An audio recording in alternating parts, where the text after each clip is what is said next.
এই যে আমি বুট ভাজিটা করে নিয়েছি, কেমন হয়েছে দেখেন। বিরিয়ানি বুট, মাশাআল্লাহ, বিরিয়ানি মশলা দিয়ে বানাই আমি বুট ভাজিটা। বুট ভাজি বিক্রি করা হয় কুমিল্লা কালীবাজার। আমি আমার হাজব্যান্ড দোকান দিয়েছি, আমি আমার হাজব্যান্ড দুইজন মিলেই আর কি। আমিও যাই সেখানে মাঝে মধ্যে আর কি, বেশি একটা যাওয়া হয় না, ঘরে কাজ করতে হয় আর এগুলো আমার বানাইতে হয়।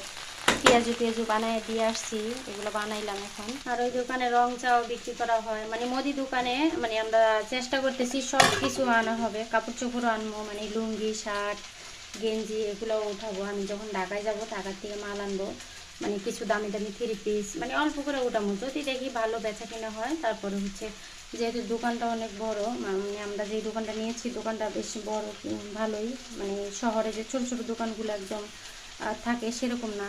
তো সবাই আমার জন্য একটু দোয়া করবেন, আমি যেন সফল হইতে পারি। কষ্ট করতেছি, সত্যি অনেক কষ্ট হয় এই কাজগুলো করতে। তারপরে